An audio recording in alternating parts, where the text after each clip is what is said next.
Dois homens lutam pela sobrevivência durante uma expedição à Groenlândia em busca de um mapa perdido. O filme que vamos recapitular é Contra o Gelo, de 2022. O filme começa com a majestosa beleza da Groenlândia em 1909. Um trenó está sendo puxado por cães solitários pela neve sem fim. Quem o conduz é o capitão Einar Mikkelsen, um explorador polar dinamarquês. Ele leva o marinheiro Jorgensen. Depois de algum tempo, eles chegam ao navio encalhado e o resto da tripulação com lanternas os encontra, levando o ferido para dentro. Depois de lhe dar o uísque para dar coragem, o capitão amputa o dedo enegrecido do marinheiro. Um pouco mais tarde, a equipe comemora o Natal. Viajantes ouvem música em uma vitrola, tiram uma foto juntos na mesa. Depois, o capitão faz um brinde. Pelo discurso, fica claro que eles procuram a expedição desaparecida de Mylius Erichsen, que explorou a área há alguns anos. Ele e Jorgensen conseguiram encontrar um diário e um mapa com a rota pretendida por Mylius Erichsen. O capitão quer fazer outra viagem, caso contrário, o norte da Groenlândia poderá ser apropriado pelos americanos. Mas para isso, alguém da tripulação precisa ir com ele. O capitão olha para todos, mas não há voluntários para a perigosa missão. Na manhã seguinte, a tripulação conversa sobre quem deveria ir com o capitão. O jovem mecânico Iver Iversen vai até Einar Mikkelsen e lhe diz que gostaria de ir com ele. Porém, apesar da ausência de outros candidatos, o capitão o informa que irá pensar sobre o assunto. Mais tarde, Jorgensen ensina Iver a lidar com cães e o avisa para não se apegar a eles, explicando que cada cão pode puxar 45 quilos de peso desde o início. Quando esses 45 quilos forem comidos, esse cachorro se torna inútil, então atiram no pior cão e dão para comer aos outros. Eles discutem a decisão de Iversen e o capitão consulta com o experiente Jorgensen. Jorgensen, que está incapacitado, tenta convencer Mikkelsen a não correr riscos desnecessários com um viajante inexperiente, mas decide embarcar em uma nova expedição pela manhã. No primeiro dia da viagem, pouco antes da partida, a equipe tira foto dos dois como lembrança. Eles enfrentam uma jornada de 6 meses através das geleiras, cheia de dificuldades e perigos. Eles alcançam a montanha, uma crista que deve ser superada a todo custo. Juntos, eles puxam os cães e o trenó, inclusive em paredes íngremes. No topo, Iversen admira a beleza, enquanto o pragmático capitão o avisa para tomar cuidado por onde pisa. À noite, durante uma parada, Iversen conta ao capitão que leu seu artigo sobre a expedição desaparecida, mas Mikkelsen não gosta de conversar. Quando o parceiro pergunta se o cão líder, Bjorn, pode entrar na barraca, o capitão silenciosamente desliga a lâmpada como um sinal para irem dormir. No outro dia, Iversen canta uma música sobre a jornada e descobre que Mylius Erichsen, o líder da tripulação desaparecida, era amigo próximo do capitão. Da última vez, conseguiram encontrar o corpo de um participante congelado no gelo, mas o paradeiro dos outros dois é desconhecido. Pela manhã, Mikkelsen mostra ao parceiro um truque que lhe permite ir mais rápido. Eles são umedecidos com água para formar uma fina crosta de gelo. Isso realmente permite que eles vão mais rápido. Iversen não consegue parar os cães antes do penhasco a tempo, fazendo com que eles caiam e danifiquem o trenó. Os dois gastam tempo arrastando suprimentos e os cachorros. Bjorn, o cachorro líder de Iver, de quem ele se tornou amigo, está pendurado em uma corda em um penhasco. O capitão ordena que deixe o cachorro, mas Iver tenta salvá-lo. Mas a corda se rompe e seu cão cai em queda livre.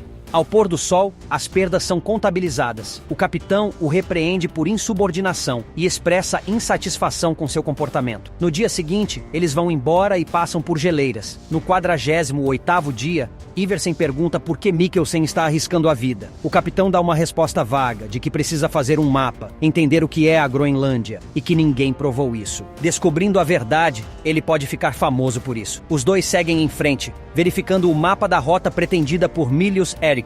A situação é complicada pelas dobras do terreno. O trenó muitas vezes precisa ser puxado pelo terreno. Depois de subir a próxima colina, o capitão olha em volta, desapontado. Nenhum vestígio da expedição anterior é visível. Mikkelsen desconta sua insatisfação em Iversen e o acusa de quebrar o primus, acrescentando que não podem sobreviver sem isso. Para quem está se perguntando o que diabos é um primus, primus é como um fogão, serve para cozinhar e esquentar a comida. Sem isso é impossível cozinhar a comida no gelo.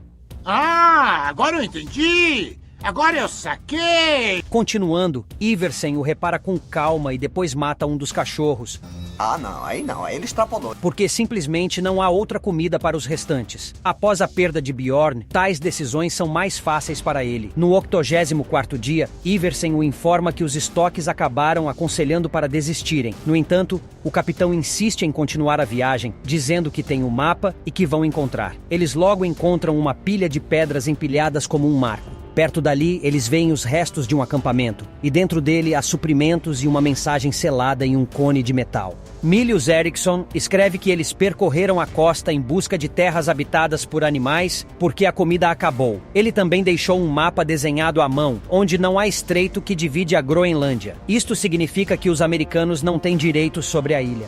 Depois de comemorar e deixar suprimentos, os heróis voltam para o navio Alabama. No 132º dia de viagem, outro cachorro não resistiu e morreu. Iversen eviscerou cuidadosamente a carcaça para alimentar o resto. Eles pegam o fígado do cachorro e verificam se é venenoso jogando um pingente de prata no caldo. A prata muda de cor para marrom e os homens decidem experimentar a carne. Foi uma má ideia. E depois de alguns minutos, eles começam a passar mal. Mais tarde, Iversen vê uma foca perto do acampamento. Ele tira a arma do ombro na esperança de atirar em carne fresca, mas os latidos dos cães assustam o animal. Logo, ele ouve tiros ao longe. Ele corre para o acampamento, sem saber o que aconteceu. Chegando mais perto, ele vê 2 cachorros mortos e um urso polar arrastando o capitão. Ele atira no predador, mas só o fere na pata. No entanto, o segundo tiro atinge o coração do urso, e a carcaça de muitos quilos cai sobre ele, fazendo com que o gelo não resista e quebra, jogando os 2 na água. O capitão é salvo pelo fato de ele ter o amarrado a um trenó. Iversen consegue correr até eles e consegue puxar Mikkelsen. O capitão teve sorte. Além dos hematomas e da hipotermia na água, ele não se feriu. Roupas duráveis protegiam do urso de garras e dentes.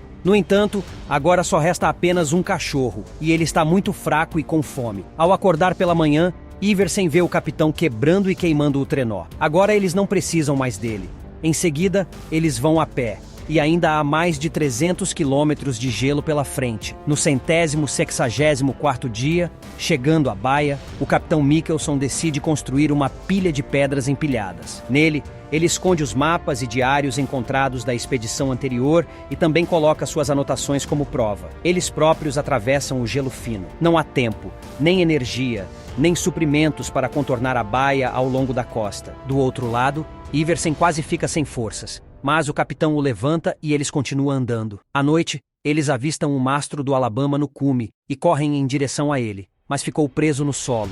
E a carcaça do navio foi destruída pelo mau tempo. Congelou na baia ao largo da costa. Eles o desmontaram para construir uma cabana e um depósito. Mikkelsen e Iversen tentam procurar a tripulação, mas não encontram ninguém. A ação segue para a Dinamarca, onde membros da tripulação do Alabama testemunham antes do julgamento. Foram obrigados a abandonar o navio, esmagados pelo gelo, sem esperar pelo capitão e Iversen, deixando provisões para 1 ano. Os marinheiros partiram com baleeiros que passavam e agora pedem ao governo que financie outra expedição à Groenlândia para resgatar os seus colegas abandonados. No entanto, o sucesso da operação é questionado pelo fato de o parceiro de Mikkelsen ser um mecânico novato. Do 142º dia, o capitão e Iversen sentam-se na cabana e conversam sobre perspectivas. Mikkelsen tem certeza de que mais cedo ou mais tarde, algum navio irá buscá-los. Todos os dias ele vai para fora, procurando através de um telescópio um navio no horizonte. Um dia, Iversen traz do depósito um gramofone quebrado.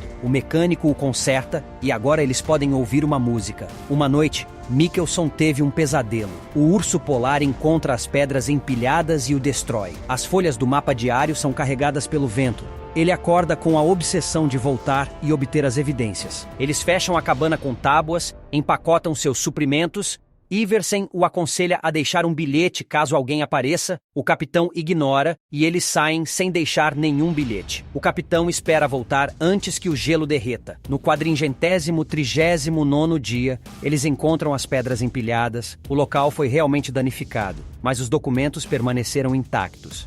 No 470º dia, voltando para a cabana, a neve já derreteu nesses locais e os espaços abertos estão escondidos por uma espessa neblina. Eles notam que a porta está aberta e há um bilhete sobre a mesa. Eles foram procurados, mas nenhum vestígio foi encontrado. Como não deixaram o bilhete, eles foram embora. O capitão novamente desconta sua raiva em Iversen. apesar de ter sido o jovem mecânico quem sugeriu a deixar um bilhete antes de sair. E agora ele nem ousa dizer "eu avisei". Na Dinamarca, o ministro é informado de que os marinheiros encontraram uma cabana fechada com tábuas. Mas Jørgensen disse que esta é uma prova de que foi trabalho dos sobreviventes. Ele tenta convencer o político a enviar o navio antes que o gelo congele o mar, mas o ministro recusa. Eles celebram o seu terceiro Natal na ilha. 793º dia. Voltando de uma caçada na neve, Iversen vê o capitão escrevendo algo em um caderno, não querendo se distrair com conversas. Ele sobe em um mastro com uma bandeira agitada para observar as alturas da área circundante. Ele vê um balão de ar quente ao longe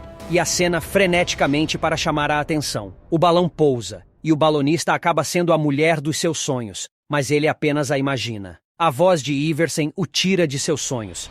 A mulher continua a aparecer para ele mais tarde. Em conversas com ela, o capitão afirma que Iversen não lida bem com as expectativas e o culpa por ter perdido o navio. Voltando com a patrulha, o mecânico, que também está imaginando coisas, vê seu avô, que provavelmente morreu nessa época. Então, ele pergunta ao capitão se ele acredita em fantasmas. Ao responder perguntas, o capitão olha constantemente de soslaio para o canto onde vê a mulher inexistente. A natureza das alucinações torna-se cada vez mais intrusiva. Em algum momento, Mikkelsen persegue Iversen com uma faca, mas apenas para ajudar a abrir um abscesso no pescoço que está envenenando seu corpo e mente. Após a incisão, o capitão fica inconsciente por algum tempo, mas quando recupera o juízo, não vê mais a mulher por perto. Porém, ela aparece assim que Iversen disse que também a viu. Mikkelsen, em acessos de ciúme, ataca o mecânico com os punhos, mas ele consegue escapar para a cabana.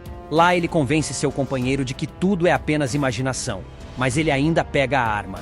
E pelo barulho de vozes em sua cabeça, ele atira na parede. O rugido permite que ele recupere o juízo por um tempo. Iversen esconde a arma no depósito. Ele se senta para jantar com o capitão. Eles estão falando sobre como quase não sobrou comida, nem munição, quando um barulho suspeito é ouvido lá fora. O mecânico olha pela janela, vê uma enorme pata de urso polar. Trancados, os homens gritam para assustá-lo. O plano funciona. Não tem ninguém! 865º dia. Os homens acordam com o barulho pensando que o urso voltou. Eles se armam e correm para fora, mas eles batem de frente com a expedição que veio para salvá-los. O governo dinamarquês relata uma exploração bem-sucedida das manchas brancas no mapa da Groenlândia. O capitão Mikkelsen e o mecânico Iversen estão sendo devolvidos à sua terra natal. Antes de subir ao palco, a mente de Iversen está ocupada com o Titanic, um milagre técnico que afundou na sua primeira viagem. E Mikkelsen vê a mulher dos seus sonhos nos bastidores.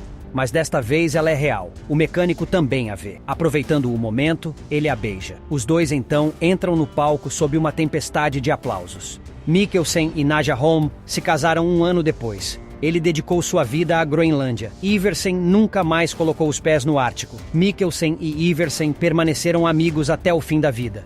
Espero que tenham gostado. Até a próxima.